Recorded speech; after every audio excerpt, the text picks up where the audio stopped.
What's your big ambition? My big ambition? Fucking hell. It's a big question, that. In a property sense. So I think you need to get your life sorted, don't you? Or where you think you want your life to be before you can answer the business property sense. So what's that look like then? Other than, literally, I know this is very basic, other than making a shitload of money, I don't know. And I think you need to answer the don't know bit, really. So I'd like to, in a very simple sense, I'd like to be able to fully support my family and then just sort of cherry pick. Because I think when you're in the property game, that world, and you enjoy it and you like doing deals, there isn't the end goal of ever not doing that. And I think if you've worked in a corporate environment like I have, you sort of have the idea of working towards a retirement age as soon as possible. Yeah. Whereas I think a property entrepreneur, investor, developer thinks and operates completely differently. I think that's entrepreneurial anyway. Yeah. The idea of so retirement. I don't. You know what? I would say I don't know fully, because I think it changes with time, doesn't it? I think as I sit here right now, I would say, in a very short term, let's say you can earn comfortable cash flow of 10k a month. That's net. And probably look at doing some nice little conversions that we're already doing. 10k a month, a lot, man. That's what I'm saying. That's a very short-term goal. It's not a massive grand plan goal. You think bigger, don't you? Like bigger figures, but I think as a short term, probably over the next sort of 12-month period running through our businesses, that's more than achievable, isn't it? But I think your goals and ambitions change with time, don't they? Yeah. Yeah. In my mind, I'm looking at least 300 grand gross added to the portfolio this year. 300 grand rent. Yeah, so 10 grand a month net. Yeah, ain't far away from that. Yeah, I suppose, yeah. But that's added for me. Mm-hmm. Added to what's already going on. Yeah. Yeah, I suppose net, yeah, after mortgages and management and all that shit, yeah. I suppose. Which is around, we worked out about 4 million of asset value, worry. Yeah.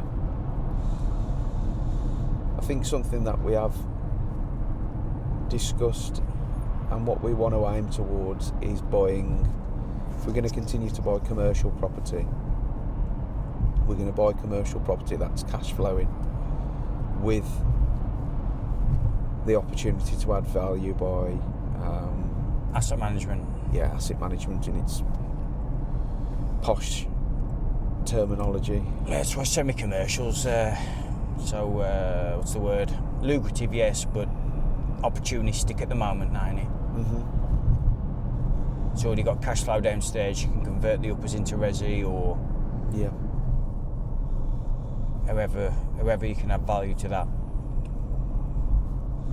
I think if you start really scaling up, you look at some of the bigger projects that we've been exposed to by other people. So you take the studios, for example.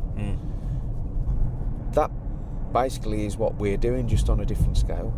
No reason why we can't do that. Do which? Taking the studios in Wolverhampton as an example. Oh, right, yeah. That's what we're doing now, just not on quite as big a scale. Yeah, they've just got 200 of them. No reason why we could do that. No, at all. Not at all. So I suppose that's a more lofty ambition. Would you want to do something like that? Yeah, I don't know not? if I would, man. Why not? I don't know. It's a lot of headache, innit? I think you can make the same money with less effort than that. I don't know. I think doing one big project compared to doing numerous smaller projects would probably be worse. One set of planning, maybe. one set of purchasing, But what about, and one build. from what in my mind, it's like I'd rather buy a retail park. That's That's like a different Pets at Home, Currys, and all them guys in there renting. Yeah, that'd be Asset nice. management through paperwork rather than development. Yeah, that's the sort of thing I think we'd look to buy. Well, we have spoken about this again, haven't we? We'd look to buy good performing commercial stock with long leases with profits from the developments that we're talking about. Yeah. That's safe. That's putting your money in a safe place, isn't it? For long term, you've got cash flow and you've got capital appreciation as well, with real good, strong tenants. Yeah, that's where the real value is. In real good locations as well. 10, 15, 20-year leases with strong Nice. companies, government. Nice. That's a perfect. The NHS and stuff like that. If you can get contracts with them guys, Yeah. can't get much more solid than that. The irony. Than the ones who ain't got no money. I realised the video there cut out 12 minutes before the end, unfortunately, on the phone. Bit annoying, but there you go. Yeah, the Frenchie business partner there was, talking about long-term vision and ambitions and stuff. And he asked me a question. He said, you could have done what we're doing 5-6 years ago and and be probably further along than where you are today. And that's true. And the reason I didn't is because I'm quite into let's call it philosophy, spirituality, stuff like that. I don't really like using those terms, but that's probably what the world, if you like, would call it. And that was what seemed meaningful to me, pursuing all that stuff rather than getting into a lot of like the business world that I'm in. And I always sort of half-hearted the business stuff. It kept me out of McDonald's and whatever in terms of work, but if I actually threw myself into business back then, say in my early 20s, rather than doing it half-heartedly and I'd spend 5-6 hours a day meditating and reading and consuming meditative content, if you like, deep philosophy, deep spirituality type stuff, and investing and business was sort of secondary to that, whereas now it's sort of flipped on its head a little bit, upside down. So I'm still heavily into all that, and in terms of my vision now, I'm looking at £1 billion investment company, and that sounds a lot of money, which it is, but it's not about that figure per se. It's about who you need to become in order to get to that place, and who you need to surround yourself with, the worldview that you'll need to hold.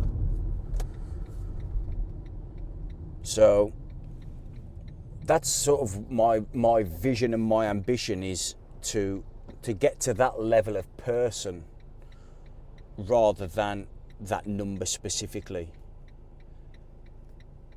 And it's not actually as big a number as you actually think it is, especially with inflation and how much cash is in circulation nowadays. When I get there, it'll be 10 billion and then 100 billion, and you'll die with these numbers in you. You'll at some point you won't hit where you're going because you're going to keel over. But until then, I want to build £1 billion property investment company, and there's like an understanding of worldview here, like belief systems that I hold that I know are just simply beliefs. They're not true, but I live towards them because I sort of feel that they'll progress me forward, push me forward. And that's what we all live to, right? We live to beliefs and ideas that we hold as real, where they're not actually real. They're just very useful things in the world of things. And that's why when Frenchie, he asked me, he said, like, how do you reconcile the business world and your beliefs and stuff? How do you bring those two together? And it hasn't been easy since like my mid-20s. It's been quite difficult to do that. And now I feel like I've actually done it. And, if people talk to me on a one-on-one basis, it very often quickly turns into a much deeper conversation than what the person originally thought it would be. And I don't take the conversation there, it just sort of naturally, organically goes there. But if it's just surface level, let's make a load of money or let's do a load of deals, that's surface level to me. It can quickly go deeper by asking somebody like, well, why are you doing it? What's the purpose? And when you actually figure that out, you realise there isn't much basis to it all. It does say like, oh, family and friends and all this, but if you go deeper and deeper and deeper, very often it's actually not. It's pretty baseless. It's like a cloud. So, these are my interests. That's what I love to talk about and figure out, and that's sort of what's holding me back as well. It's not holding me back anymore, to be honest. I've sort of broke through that over the last 24 months, 3 years. But yeah, so a £1 billion property investment company, an expanding worldview, an expanding level of consciousness, if you like. And hopefully I can pass that over to other people as well and make them question their beliefs and what they hold to be true.